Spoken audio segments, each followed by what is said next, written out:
একজন মা যার বয়স 20 বছর এবং প্রথম গ্যাভিটা মা গতকাল লেবার ইউনিট থেকে পোস্টেনাল ওয়ার্ডে এসেছে। সে এবং তার বাড়ির লোক কিছু কমপ্লেন দিদির কাছে করছিল।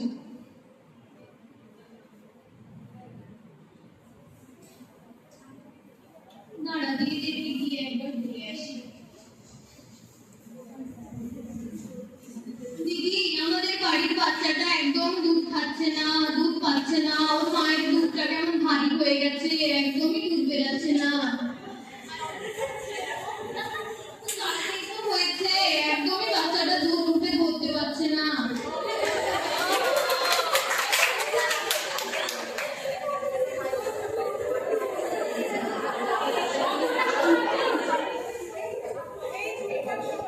কি হয়েছে মা? দেখুন না দিদি, আমার বাচ্চাটা দুধ পেছে না, আমার বুকটা কি ব্যথা করছে, দুধটা কি ভারী হয়ে গেছে, কেন হচ্ছে? বাচ্চাটা কেন দুধ পাবে না? দুধ পাবে না মা, দুধ তো পাবে। তুমি দেখো বাচ্চাটাকে কিভাবে ধরেছো। মা, জল খাচ্ছ ঠিক করে তুমি সারাদিনে? হ্যাঁ, জল তো খাই, কিন্তু হচ্ছে না তো দুধটা। কতটা খাও, কতটা জল খাও? কতটা আর খাই ওটা কি করে বলি? খাই জল খাই না। সারাদিনে 4 থেকে 5 লিটার জল খাবি। ওই যে বড় বড় বোতলগুলো হয় না, 2 লিটারের যে বোতলগুলো হয়, ওই বোতলে একদিন সারাদিনে 2 বোতল জল খেতেই হবে কিন্তু মা। আর দেখো তুমি বাচ্চাকে ধরেছো কিভাবে? বাচ্চাকে কোলে ফেলে দুধ খাওয়াও, বাচ্চাকে দুধ পাবে তোমার? তাহলে তো এটা তো বাচ্চার দোষ না, বাচ্চা খেতে পারছে না। তুমি বাচ্চাকে কিভাবে খাওয়াতে পারছো না, কিন্তু এইভাবে বললে হবে না মা। তো তুমি বাচ্চাকে কিভাবে পরিষ্কার করবে বলছি, ঠিক আছে? প্রথমে হচ্ছে দেখবে যে বাচ্চার এই যে মাথা, বাচ্চার মাথা, বাচ্চার কাঁধ, আর হচ্ছে বাচ্চার যে পাছা, সেটা একদম সরলরেখায় থাকবে। আর হচ্ছে তোমার শরীরের সাথে লেগে থাকবে, বুঝতে পেরেছো? আর হচ্ছে বাচ্চা যখন দুধ খাবে তখন দেখবে যে বাচ্চার নিচের ঠোঁটটা ঘুরে আছে কিনা। তোমার দুধের যে কালো অংশটা, সেটা উপরের দিকটা কিন্তু বেশি মানে খোলা থাকবে, আর নিচের দিকটা বাচ্চার একদম লেগে থাকবে। বুঝতে পারছো? এইভাবে খাওয়াচ্ছো? আর দিদি, বাচ্চা মেয়ে এরকম বললে তো হবে না। বাচ্চাকে ওইভাবে করে খাওয়াতে হবে, সেটাতে তো বাচ্চা দুধটা পাচ্ছে না তোমার। আর হচ্ছে দেখবে বাচ্চা যখন দুধ খাচ্ছে, দেখবে যে বাচ্চা একটু একটু থামবে, আবার দুধ খাবে, কিন্তু একদমই পুরো দুধটা একেবারেই পেয়ে যাবে সেটা কিন্তু ভাবলে হবে না। আর তোমার দুধ তোমার আজকে কতদিন হলো এখানে আসা? আজকে তো একদিন এসেছি। তাহলে প্রথম দিনে যে তোমার একদম পুরোপুরি দুধ চলে আসবে এটা ভাবলে কিন্তু হবে না। আস্তে আস্তে দুধটা আসবে, আস্তে আস্তে বাচ্চাকে খাওয়াবে, যেভাবে আমি বলে দিচ্ছি ঠিক সেইভাবে করে বাচ্চাকে খাওয়াবে। বুঝতে পেরেছো? আর বাচ্চা যখন খাবে দেখবে যে বাচ্চারা একটা চটচট করে শব্দ করছে। আর বাচ্চা যখন খাবে দেখবে একদম মানে খেতে পারবে না তো, কারণ ওর শ্বাসনালীটা তো ছোট, শ্বাসনালী আটকে যাবে তো। তাই একটু খাবে, আবার একটু থামবে, আবার খাবে। বুঝতে পেরেছো? এইভাবে করে খাওয়াবে। আর বাচ্চা তো তোমার ধরা একদমই হচ্ছে না মা, ঠিক আছে? বাচ্চা কোন পদ্ধতিতে ধরবে আমি তোমাকে দেখিয়ে দিচ্ছি। বাচ্চাকে আমরা অনেক পদ্ধতিতে ধরতে পারবো। যেমন প্রথম হচ্ছে ক্র্যাডেল। ক্র্যাডেলে কি করবে মা? তুমি তোমার বাচ্চার মাথাটাকে তোমার কুমিরের উপর রাখবে এবং ওই দিদি যেমন বললো মাথা, কান এবং পাশে যেন একটা সরলরেখা থাকবে। ওই একই হাত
পর দিয়ে ওই হাত দিয়ে আবার যেরকম বললাম সি চেপে এরকম করে খাবে, বুঝতে পেরেছো মা?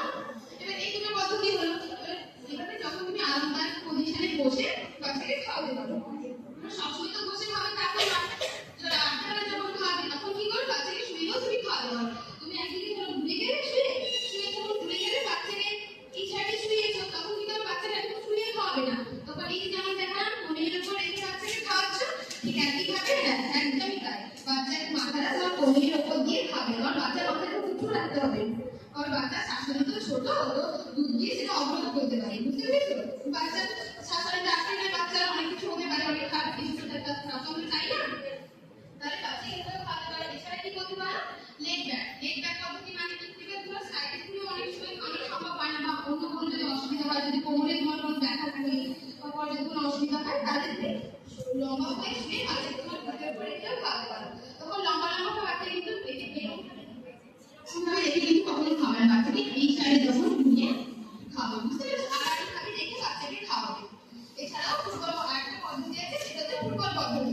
এক্ষেত্রে কি করবে, যখন তোমার বুকে দুধ খুব ভারী হয়ে যাবে বা কোনো অসুবিধা হলো, এটা বিশেষ ক্ষেত্রে যমজ বাচ্চাদের ক্ষেত্রে বেশি ইউজ করে থাকে, বা যদি বুকে দুধ ভারী হয়ে যায় সেক্ষেত্রে বাচ্চাকে যেমন আমরা ফুটবল ধরি না, এবার বাচ্চাকে একটা বালিশের উপর হালকা রাখি, ফুটবলের ক্ষেত্রে বাচ্চার মাথাটাকে ধরে সাইড করে বাচ্চাকে ওইখানে কোনো হিসেব করে ওইভাবে হাতটাকে দিয়ে বাচ্চাকে খাওয়াতে হবে।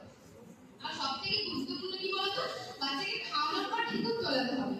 ঠিক কিভাবে তোলাবে, বাচ্চাকে কাঁধের উপর রাখবে, খাইয়েছো এই যে কাঁধের উপর ফেলে ধরে ভালো করে এক হাত দিয়ে বাচ্চাকে নিচের দিক থেকে উপরের দিকে এরকম ভাবে টানবে। কিছুক্ষণ পর দেখবে বাচ্চা দেখে উঠছে। বুঝতে পারলে যেগুলো বললাম, এগুলো কিন্তু করতেই হবে অবশ্যই, ঠিক আছে? আর মা যখন দুধ খাওয়াবে তার আগে কিন্তু তুমি পেচ্ছা পায়খানা যা করার তুমি নিজে সবকিছু করে এসে তারপরে এসে বাচ্চাকে খাওয়াতে বলবে। বাচ্চাকে কোলে খাওয়ালাম তারপর আবার বাথরুম করতে চলে গেলাম, এরকম হলে কিন্তু হবে না, বুঝতে পেরেছো? একদম ঠান্ডা বসে বাচ্চাকে খাওয়াচ্ছ না, ঠান্ডায় বসে বাচ্চাকে খাওয়াবে। যে পদ্ধতিগুলো বললাম সেগুলো মেনে চলবে, আর জলটা খাওয়া বেশি করে, বুঝতে পেরেছো?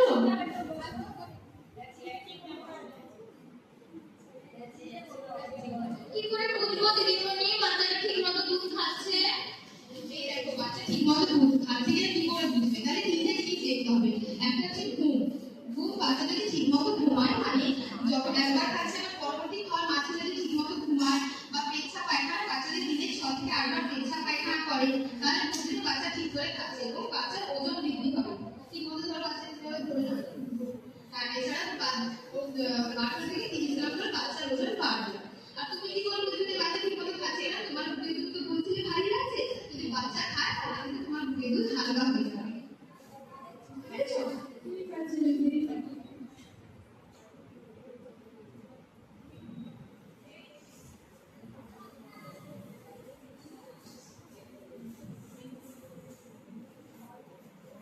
ঠিক আছে মা, তাহলে বুঝতে পারলে তো? এই যে পদ্ধতিগুলো তোমাকে যেগুলো দেখানো হলো সেগুলো কিন্তু শুধু এখানেই করবে তা নয়, বাড়ি যাবে বাড়িতেও কিন্তু এই জিনিসগুলো করতে হবে। আর যখন বাচ্চা মানে দেখবে কান্না করছে, তুমি করে বুঝবে যে আমার বাচ্চা মানে দুধ খেতে চাইছে, এখন দেখবে যে বাচ্চা খুব কাঁদবে, মানে বুঝতে পেরেছো? তাহলে তোমার কি করবে, যেগুলো তোমাকে পদ্ধতি বললাম সেই পদ্ধতিতেই একদম দুধটা খাওয়াবে, মানে তাহলে বাচ্চা ঠিকঠাক দুধটা পাবে, বাচ্চা শরীরে ওজনটা বাড়বে। আর মাঝখানে থেকে স্বাস্থ্য কেন্দ্রে ওজন করাবে, দেখবে বাচ্চার ওজন বাড়ছে কিনা, তাহলে বুঝতে পারবে যে বাচ্চা তোমার দুধটা ঠিক হয়ে যাচ্ছে, ঠিক আছে? হ্যাঁ ঠিক আছে মা, তাহলে এইভাবে খাওয়াবেন।